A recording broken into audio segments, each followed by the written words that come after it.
Mr. Kurtzman, Stephen Miller is here. Thank you. Send him in.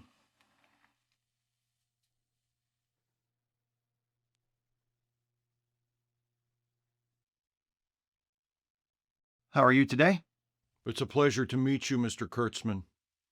I look forward to collaborating in the days ahead.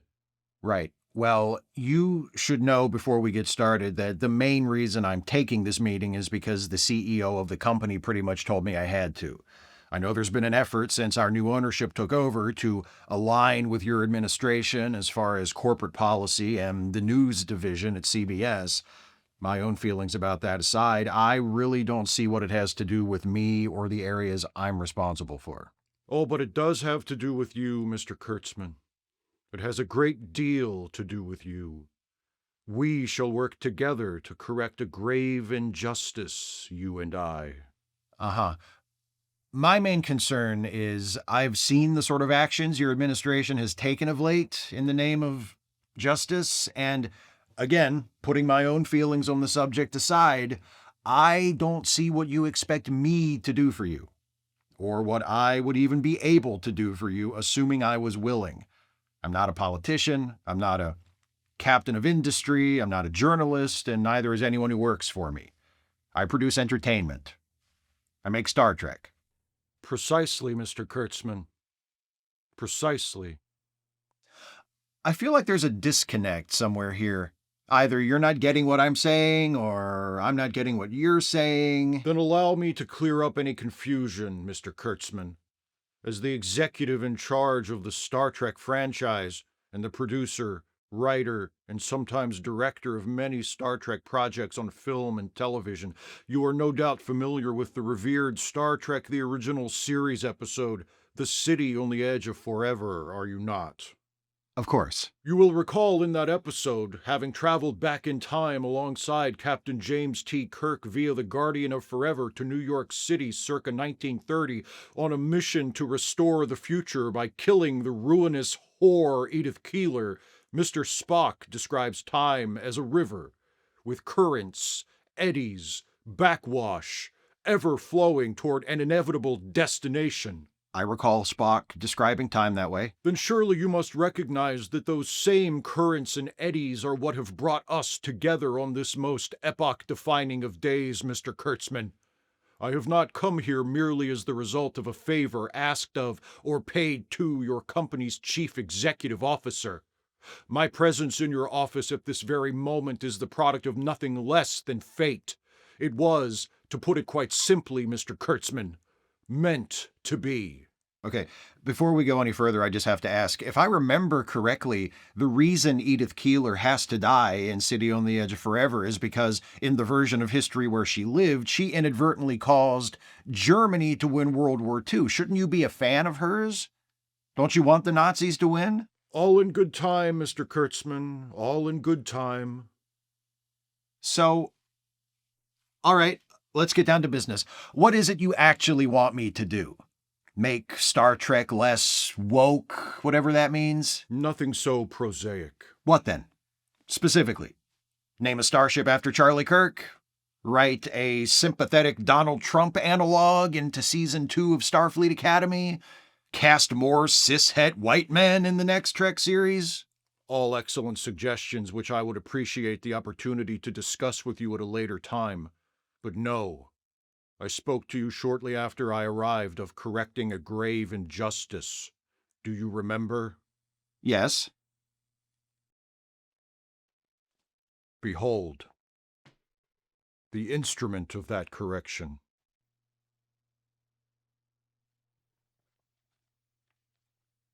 A screenplay. Indeed it is, Mr. Kurtzman. Written by you. Your powers of observation are truly stunning, Mr. Kurtzman. You'll find it to be precisely and correctly formatted according to the guidelines for a feature film script. I composed it using Final Draft. That's great. Star Trek Resurrection. That's it? You want me to produce your Star Trek movie? It seems you fail to grasp the magnitude of that which you hold in your hands. Perhaps if you made a cursory perusal of its pages, you would begin to grasp the scope of what I am proposing.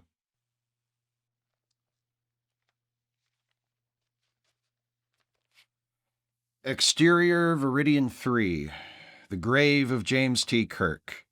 The stones are moved aside as a mighty fist punches through from below. Pray continue. Kirk, played by William Shatner, climbs out of the grave and dusts himself off. He looks over his shoulder down at the grave. Kirk, that was not fun. A shuttlecraft piloted by a sexy Orion slave girl arrives and Kirk jumps aboard. Okay. So, first of all, as the screenwriter, you ordinarily wouldn't concern yourself with casting, particularly in a spec script. And second of all, this is what you want? You want me to make your Star Trek movie where Captain Kirk comes back to life? Resurrected, yes, that is correct, Mr. Kurtzman, though in stating it so plainly you drain the project of its immense cultural significance, I must say. There are a few things you need to be aware of. There is a pitch for a project that would involve William Shatner returning to play Kirk again. Given Bill's age, I'm not sure how realistic the idea of having him come back and play Kirk as anything other than a cameo appearance is, but if we were to consider something like that, we would, of course, have to weigh the merits of this script against that pre-existing pitch. Also, as I'm sure you're aware, Paul Wesley has been playing the character of James Kirk for us on Strange New Worlds. If we were to continue featuring that character in future projects, and there are proposals to do that, which are also under consideration, we would favor having Paul continue to play the role, assuming he would be interested and available, which I have every reason to think he would be. Paul Wesley is not the true Captain Kirk. He is a pretender dressed in a gaudy, modernist caricature of Captain Kirk's uniform. He will have no part to play in my film. Your film doesn't exist, Mr. Miller.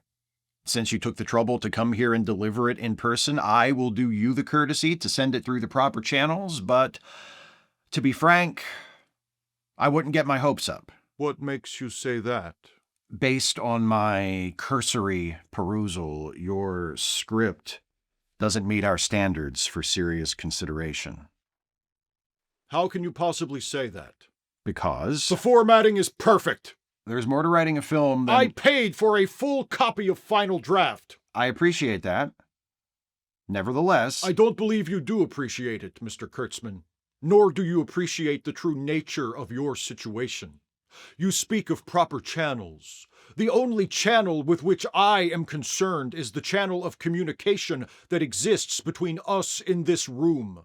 I work for the President of the United States, a president who has been a great friend to the CEO of your company, David Ellison, a president who has been a friend to the entire Ellison family. The president and I are also like family. He is the father, I am the son, and he will deny me nothing which I desire. I desire to make this film. Do you understand now, Mr. Kurtzman? You're willing to leverage your position in the administration and the president's relationship with my CEO and his family to pressure me into greenlighting your William Shatner Captain Kirk movie. Correct. To correct the injustice of Captain Kirk being killed off in a movie that came out more than 30 years ago? No, Mr. Kurtzman, you do not understand. The death of Captain Kirk in the film Star Trek Generations was an injustice, no doubt, but it is not the injustice I seek to correct. What then? Imagine, if you will, a boy of 9 years old. The year is 1994, November 18 to be exact, the Friday before Thanksgiving. The 9-year-old boy, his thoughts already beginning to center on the coming holidays, settles into a seat at his local Cineplex and prepares to watch a film. But not just any film. A film he expects to be the culmination of one of the true passions of his young life. A Star Trek film, and yet not just any Star Trek film.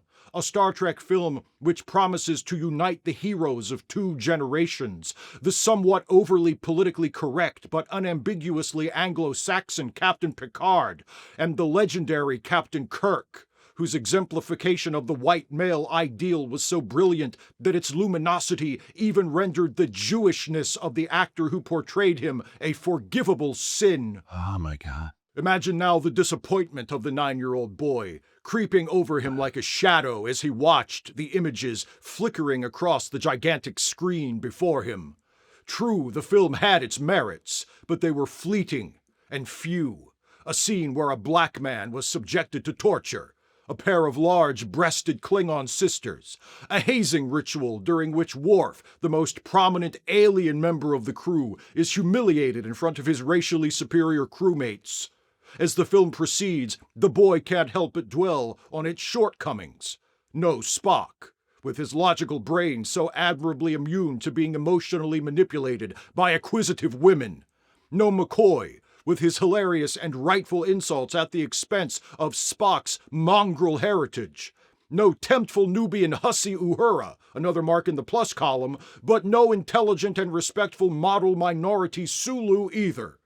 Then, in the most insulting development of all, Captain Kirk is killed off, falling to his death clinging to a broken section of metal catwalk, and then is buried beneath a pile of rocks with only his Starfleet insignia pin to mark his final resting place. The disrespect shown to the great Captain Kirk echoes still, Mr. Kurtzman, its infamy not forgotten, even unto this very day. I don't even know what to say, Stephen. You have all this power, political power, social power, and you choose to use it on something so petty. Petty? Yes. That's what you think. That is what I think. I see. Perhaps you're still confused, because while you have observed certain events, you have failed to place them in their proper order. The 9-year-old boy sitting in that theater was me, Mr. Kurtzman. I figured that part out already. 9 years old in 1994. I look at you and it just doesn't seem possible that you're 12 years younger than me. Like, what? Make your jibes at my expense while you are at liberty to do so, Mr. Kurtzman. You may have figured out that I was the boy of whom I spoke, but you remain ignorant of the ultimate truth which lurks at the heart of my story. Recall the half-breed Spock and his characterization of time as a river.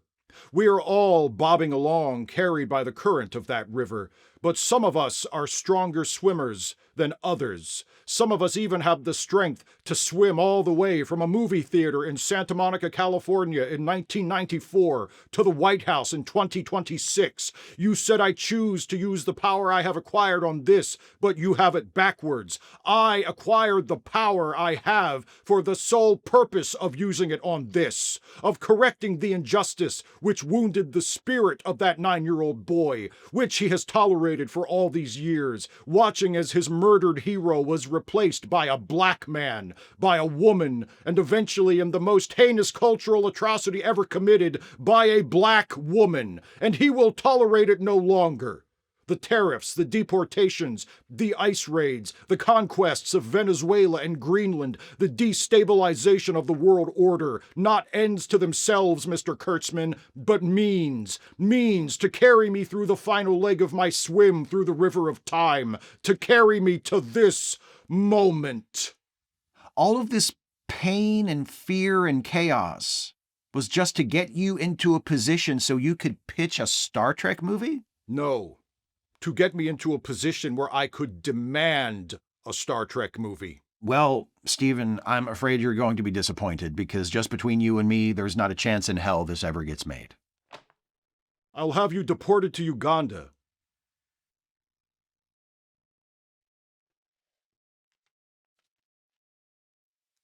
How do you feel about Sydney Sweeney for the Orion Slave Girl?